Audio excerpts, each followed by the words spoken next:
नई बहू का रिक्शे वाला पति। जयपुर में रहने वाली सौंदर्य अपने नाम की तरह ही खूबसूरत थी। उसके नाम के मुताबिक हुई उसका सपना भी चमकदार था।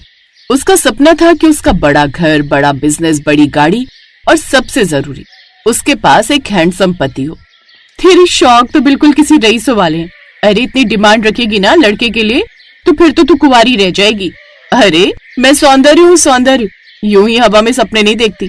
मैं शादी करूंगी तो किसी बड़े बिजनेसमैन से ही करूंगी ताकि मुझे तेरी तरह यूं 10-20 के लिए किसी दुकान वाले से बहसबाजी ना करनी पड़े। अच्छा मैडम, वो तो वक्त ही बताएगा। हाँ, चल अब चलकर पानी पूरी खा लेते हैं। बड़े दिन हो गए नत्थू हलवाई की पानी पूरी खाए हुए। दोनों सहेलियां सौंदर्य और रिया पानी पूरी वाले के ठेले पर गई और पानी पूरी खाने लगी। तभी गोलगप्पे खाते खाते उसकी नजर एक लंबे गोरे स्टाइलिश लड़के पर पड़ी जिसने सफेद शर्ट, काला चश्मा, बालों में जेल लगाया हुआ था और वो देखने से किसी फिल्मी हीरो से कम नहीं लग रहा था। सौंदर्य की सहेली रिया ने उसकी कोहनी मारकर कहा, अरे देख सौंदर्य, कितना हैंडसम लड़का है यार। वाह यार, ये तो बिल्कुल मेरे सपनों के राजकुमार जैसा है। इतना हैंडसम लड़का, ये तो सलमान खान लग रहा है। तभी वो लड़का उस पानीपुरी वाले के पास आया और अपना चश्मा निकाल कर बोला, मेरे लिए भी बढ़िया सी चटपटी पानीपुरी लगा देना। जी भाई साहब, अभी लगा देता हूँ। जैसे ही वो लड़का उसके बगल में आकर खड़ा हुआ तो सौंदर्य की हार्ट बीट बढ़ गई। कुछ देर बाद जैसे ही सौंदर्य पानीपुरी खाकर पैसे देने लगी, मैडम दूसरा नोट दीजिए, ये वाला नहीं चलेगा। दूसरा नोट? लेकिन मेरे पास तो यही 50 का नोट है। इसके अलावा तो और कोई नोट है भी नहीं। आप चाहो तो मैं आपको पेटीएम कर दूं। लेकिन मेरे पास पेटीएम हो तभी तो करोगी ना। नहीं, आप मुझे कैश ही दो। लेकिन जब मैं कह रही हूँ कि मेरे पास दूसरा नोट नहीं है तो फिर? तभी उस लड़के ने 100 का नोट देते हुए कहा, अरे भाई साहब, ये लीजिए, इसमें से आप इनके 50, मेरे 20 रुपए काट लीजिए और बाकी क्या आप मेरी तरफ से टिप रख लीजिए। अरे वाह, ये तो हैंडसम होने के साथ साथ अमीर भी लगता है। वो लड़का यानी कि आरव वहाँ से जाने लगा तो सौंदर्य भी उसके पीछे जाती है। अरे एक मिनट, आपको ये पैसे देने की जरूरत नहीं थी। मैडम आप परेशान मत होइए, अभी मैंने आपकी मदद की, कभी आपको मेरी जरूरत होगी तो आप मेरी हेल्प कर देना। Oh thank you. वैसे आपका नाम क्या है? मेरा नाम आरव है और मेरा काम लोगों को उनकी मंजिल तक पहुंचाना है। क्या मतलब? मतलब मेरा खुद का बिजनेस है। बिजनेस? ओह वाह, किस चीज का बिजनेस? ट्रांसपोर्ट लाइन में। ये सुनकर तो जैसे सौंदर्य की आंखें चमक उठी। ओह, ट्रांसपोर्ट बिजनेस, ओह वाह, फिर तो इसके पास खूब गाड़ियां होंगी और अब गाड़ियां होंगी तो बड़ा बंगला भी होगा और बंगला होगा तो उसमें काम करने वाले नौकर चाकर भी होंगे। वाह वाह वाह सौंदर्य, जैसा तूने सोचा था ये लड़का तो बिल्कुल वैसा ही है। हैंडसम भी, रिच भी। इसे जाने मत दे सौंदर्य, इससे पहले कि इस पर किसी और की नजर पड़े तू ही इसका नंबर ले ले। बस फिर कहानी वहीं से शुरू हो गई।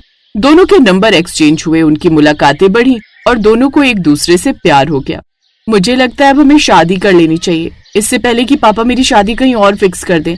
मैंने अपने घर में तुम्हारे बारे में बात कर ली है, अब तुम कल ही मेरे पापा से मिलने आ जाओ। अच्छा ठीक है।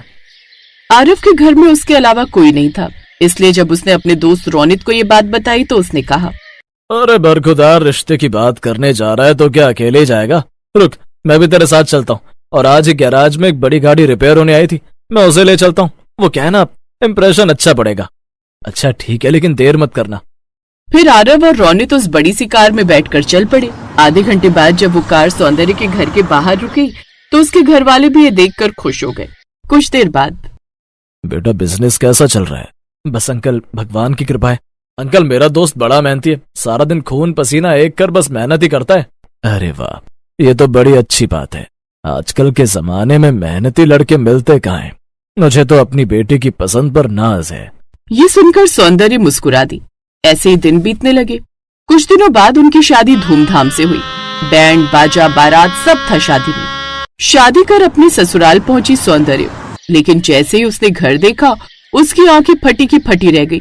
ना कोई बंगला, ना कोई गाड़ी, बस छोटा सा घर और बाहर खड़ा एक रिक्शा। ये देखकर तो सौंदर्य का दिमाग घूम गया।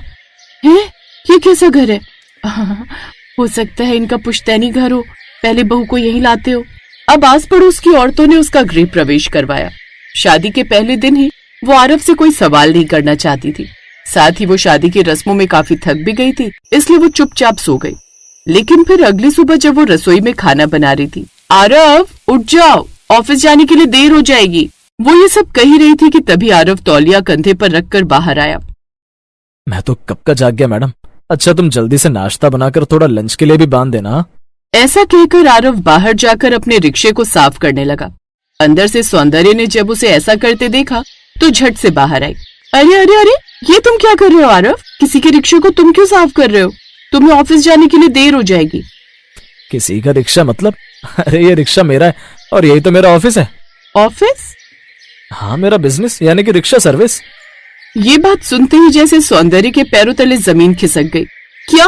Rickshaw service? लेकिन तुमने तो कहा था कि तुम्हारा बिजनेस है। हाँ है ना, ये बिजनेस ही तो है। मैंने कहा था ना, मैं लोगों को उनकी मंजिल तक पहुंचाता हूँ। तो तुम रिक्शे वाले हो? हाँ, पर मेहनती हूँ, एक मेहनती रिक्शे वाला। ये सुनकर सौंदर्य फूट फूट कर रोने लगी। हे भगवान, मैं लुट गई, बर्बाद हो गई। मैंने सोचा था कि तुम बड़े ट्रांसपोर्टर हो, लेकिन तुम तो एक रिक्शे वाले निकले। अरे ट्रांसपोर्ट ही तो हूँ, लेकिन हाँ बस एक छोटे पैमाने का। अरे भाई ये भी तो काम ही है। Transporter my foot.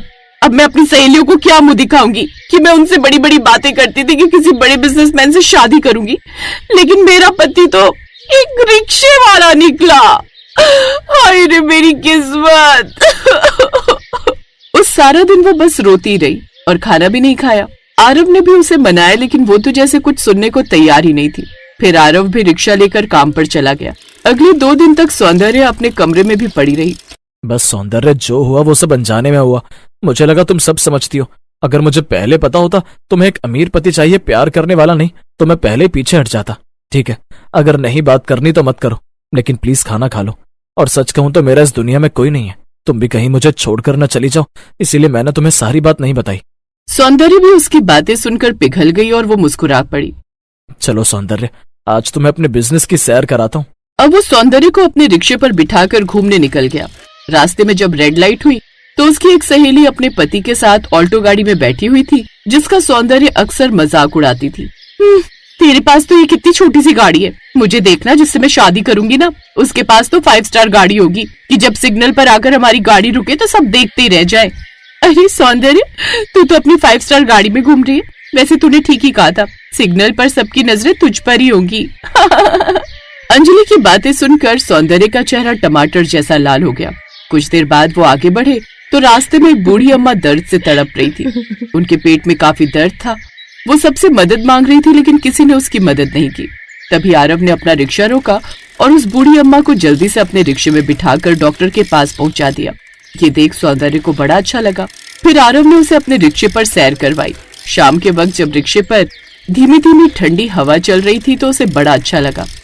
चलो सौंदर्य, अब इस ढाबे पर बैठकर खाना खाते हैं। तुम्हें पता है, हम सब रिक्शे वाले इसी ढाबे पर आकर खाना खाते हैं। उस रोज सौंदर्य ने महसूस किया कि असली दौलत तो हंसी खुशी से साथ में बीते पल होते हैं। आरव को लेकर उसकी जो भी नाराजगी थी वो दूर हो गई। ऐसे ही कुछ दिन बीत गए। आरव की कमाई थोड़ी बहुत ही होती थी। सारा दिन मेहनत करने के बाद भी उसे वो फल नहीं मिल पाता था। फिर एक रोज उसने अपने दिमाग का इस्तेमाल किया। सुनो आरव, क्यों ना हम इस रिक्शे को थोड़ा मॉडर्न बना दें, ताकि ज्यादा से ज्यादा ग्राहक इसकी तरफ अट्रैक्ट हो। साथ ही हम इसका किराया भी बढ़ा देंगे। आरव ने उसकी बात मान ली। अब उसने रंग बिरंगे कुशन लगाए, उसके साथ ही रिक्शे का किराया भी थोड़ा सा बढ़ा दिया। लेकिन इतना शानदार रिक्शा देख अब धीरे धीरे लोग उसी रिक्शे में बैठना पसंद करने लगे। कुछ महीनों में आरव ने 3 और रिक्शे खरीद लिए। अब लोग उसका मजाक नहीं, उसे इज्जत से देखने लगे। शर्म कभी पेशे में नहीं, सोच में होती है। काम कोई छोटा बड़ा नहीं होता। ईमानदारी और मेहनत से किया गया काम ही असली बड़ा बिजनेस होता है। और इस तरह एक नई बहू जो कभी बड़े बिजनेस का सपना देखती थी, अब अपने रिक्शे वाले पति के साथ मिलकर जिंदगी की सवारी हंसी खुशी चलाने लगी।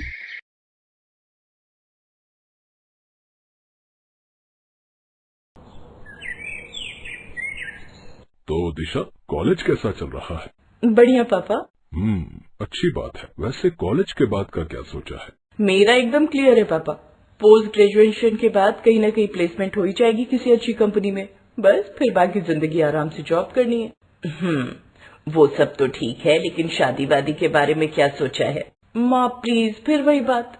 मैं अभी पढ़ना चाहती हूँ। जॉब वगैरह कर लो, उसके बाद देखी जाएगी। हाँ, पर जॉब तो शादी के साथ भी हो सकती है ना। मुझे भी यही लगता। अच्छा, तुम्हें राहुल कैसा लगता है? कौन? वो आपके फ्रेंड मिश्रा अंकल का बेटा? हाँ वही।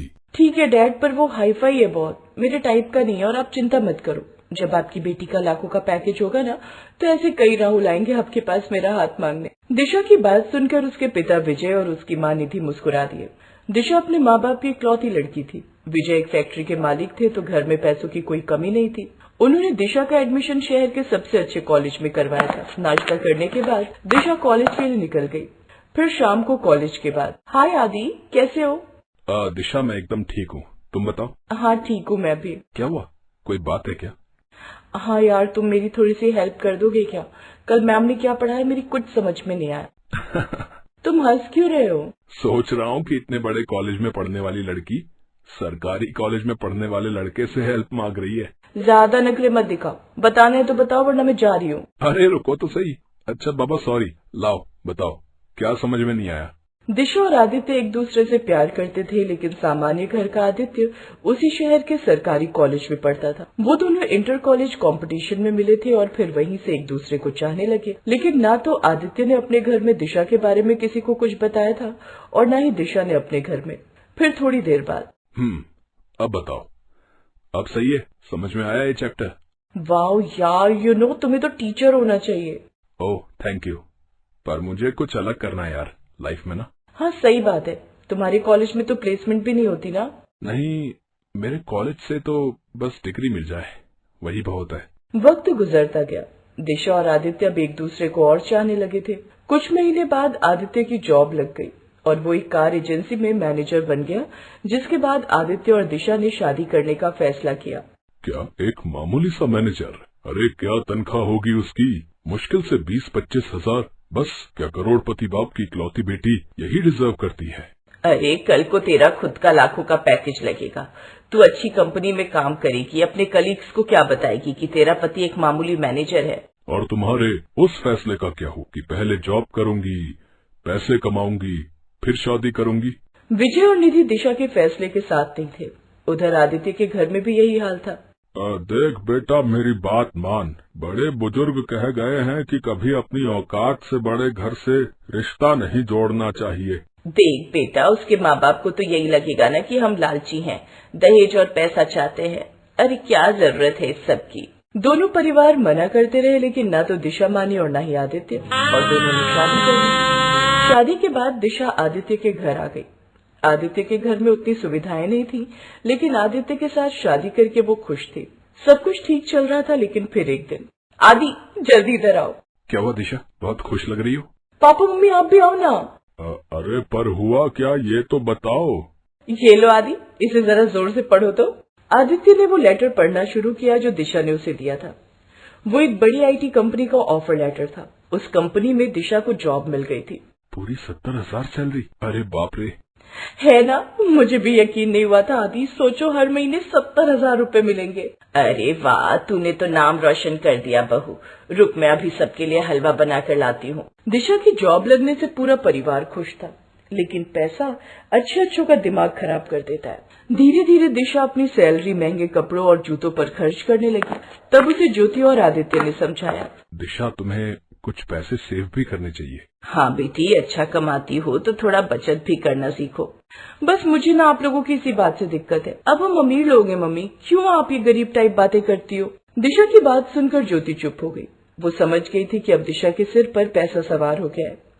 दिशा की अकड़ और बदतमीजियां और बढ़ी तो राकेश और ज्योति शहर छोड़कर गांव वाले घर में आ बसे। ये बात आदित्य को बिल्कुल रास नहीं आई। इस बात पर उसमें और दिशा में आए दिन झगड़ा होने लगा। उसका मन करता था कि वो भी काम धंधा छोड़कर गांव चला जाए, पर वो ऐसा नहीं कर सकता था। और फिर रही सही कसर उस दिन। क्या हुआ माँ, आपने मुझे अचानक ऐसे क्यों बुलाया? तुम्हारे भटीचर पति की वजह से हमें तुम्हें बुलाना पड़ा। आदि, क्या किया उसने? वो जिस कार शोरूम में मैनेजर है वो मेरे रिश्तेदार का शोरूम है। उसे पता चला कि आदि हमारा दामाद है, तो उसने पूरे खानदान में सबको बता दिया कि हमारा दामाद उसके यहाँ काम करता है। ऊपर से वो तेरे पापा को फोन करके कहता है कि वो आदि का ख्याल रखेगा। देखो दिशु, तुम्हारी सैलरी उससे 3 गुना ज्यादा है। उससे बोलो कि या तो वो कोई अच्छा काम पकड़े या फिर घर संभाले। अरे तुम तो जॉब कर ही रही हो ना। हाँ, कम से कम ऐसे हमारी बेइज्जती तो नहीं होगी ना। दिशा अपने मायके से मुंह लटकाकर चली गई। उसे उसके माँ बाप की बातें सही लग रही थी। उधर निधि ने अपने उस रिश्तेदार को फोन कर जानबूझकर खरी खोटी सुना दी, जिससे गुस्सा होकर उसने अपने शोरूम से आदित्य को नौकरी से निकाल दिया। अब आदित्य के पास घर बैठने के अलावा कोई चारा नहीं था। फिर उसी शाम, अरे यार, वो लोग ऐसा कैसे कर सकते हैं? ना कोई नोटिस ना कुछ, सीधा टर्मिनेट कर दिया मुझे। हाँ तो कोई बात नहीं, मैं हूं ना यार। और ये 20-25 हजार की नौकरी के लिए क्यों इतनी टेंशन ले रहे हो? तुम आराम से घर बैठो ना यार। ज्यादा काम करने का मन है तो घर के काम कर लो। आदित्य को दिशा की बात बहुत बुरी लगी, लेकिन उसके पास फिलहाल कोई चारा नहीं था। उसकी नौकरी जा चुकी थी और बहुत कोशिशों के बाद भी उसे कोई अच्छी नौकरी नहीं मिल रही थी। थक हार कर आदित्य किसी हाउसवाइफ की तरह हाउस हस्बैंड बन गया। अब वो घर का सारा काम करता, खाना बनाता, कपड़े धोता, घर की साफ सफाई करता। कुछ दिन बाद उसके माता पिता उससे मिलने शहर आए तो उसकी ऐसी हालत देखकर हैरान रह गए। बस यही बाकी रह गया था, तू औरतों की तरह घर में बैठा है। अरे नाक कटवा दी तूने तो हमारी। अरे कुछ नहीं तो हमारा ही ख्याल रख लिया होता। आदित्य अपने माता पिता को समझाने की लाख कोशिश करता रहा, लेकिन वो कहाँ सुनने वाले थे। वो उसे कोसते हुए दोबारा गांव चले गए। फिर अगले ही दिन दिशा के माँ बाप आ धमके। हाँ ये सही है, वैसे भी जितने काम तुम करते हो आदि, उतने पैसे तो कोई मेड भी ले ही लेगी, तो तुम तो सेव कर ही रहे हो। और वैसे भी दिशा अच्छा कमा तो रही है। आदित्य के मन में पहले ही आग लगी थी और फिर दिशा के माँ बाप ने उसका मजाक बनाकर उस आग को और हवा दे दी। थोड़ी देर बाद, यार ये क्या है आदि, दाल में नमक कितना ज्यादा कर दिया तुमने। उफ, तुम्हें करना ही क्या होता है? घर में ठीक से खाना भी नहीं बना सकते क्या? मैं सारा दिन ऑफिस में झक मरा हूँ और शाम को ऐसा खाना खाने का किसका मन करेगा? जाओ यहाँ से, सारा मूड खराब कर दिया। अपने माँ बाप नाराज होकर चले गए थे। सास ससुर ताने मारते थे और पत्नी ने भी उसे जली कटी सुनानी शुरू कर दी थी। बेचारा आदि बहुत बुरी जिंदगी जी रहा था। वो रसोई में जाकर खूब रोया, लेकिन तभी उसने आंसू पोंछे और खुद से वादा किया कि वो अपनी जिंदगी बदल कर रहेगा। उस दिन के बाद से उसने मोबाइल में अलग अलग रेसिपी बनानी सीखी और वो घर पर ही उन्हें हर रोज ट्राई करने लगा। बीतते वक्त के साथ आदित्य बहुत अच्छा खाना बनाने लगा और अब तो दिशा और उसके माँ बाप भी उससे बहुत खुश रहने लगे थे। मानना पड़ेगा यार, क्या स्नैक्स बनाए हैं? वही तो आदि, तुम ना यही करो, खाना वाना बनाओ, छोड़ो जॉब वॉब के बारे में। अपनी सास ससुर की बात सुनकर आदि हल्का मुस्कुरा दिया। एक बार फिर उन्होंने उसकी बेइज्जती जो की थी। ऐसे ही कुछ साल बीत गए। आदित्य पूरा घर संभालता और दिशा काम करती। और फिर एक दिन, आओ दिशा, जल्दी आओ ना। क्या बात है, बड़े खुश लग रहे हो। हाँ जरा इस लेटर को पढ़ो तो। अरे वाह, ये लेटर तो मार्वल शेफ शो की तरफ से आए हैं। Dear mister Aditya, we are very happy. अरे बाप रे, 24 लाख रुपए हर साल, मतलब 2 लाख रुपए महीना पर, ये कैसे? अरे पढ़ो ना, और जोर से पढ़ना। तुम्हारे मम्मी पापा भी आए हुए हैं तो वो भी सुन लेंगे। घर में रहकर ही मैंने खाना बनाना सीखा दिशा, और फिर 2 महीने पहले एक ऑनलाइन कंपटीशन में मैंने भाग लिया और मेरी डिश सबको पसंद आई। मैं वो कुकिंग रियलिटी शो जीत गया और अब वो मुझे दूसरे सीजन के लिए जज रखना चाहते हैं और इसके लिए वो हर महीने मुझे 2 लाख रुपए देंगे। ये तो कितना अच्छा हो गया ना। मेरे 80,000 और तुम्हारे 2 लाख मिलाकर हर महीने 3 लाख के आसपास हो जाएंगे। क्या बात है, हम तो मौज मारेंगे। नहीं दिशा, अब हो गया। तुम अपनी पूरी सैलरी रखो और खूब मौज मारो। मैं अपनी कमाई से अपने माँ बाप की सेवा करूंगा। दिशा की लाख मनाने पर भी आदित्य ने अपना फैसला नहीं बदला, तो आखिर में मुंह लटकाए दिशा वहां से चली गई। अब उसे अपनी गलती का एहसास हो रहा था, लेकिन आदित्य उसे माफ करने वाला नहीं था। वो अपने गांव के लिए निकल चुका था, अपने बूढ़े माँ बाप को लाने के लिए और अपना खोया हुआ आत्मविश्वास। Thanks for watching.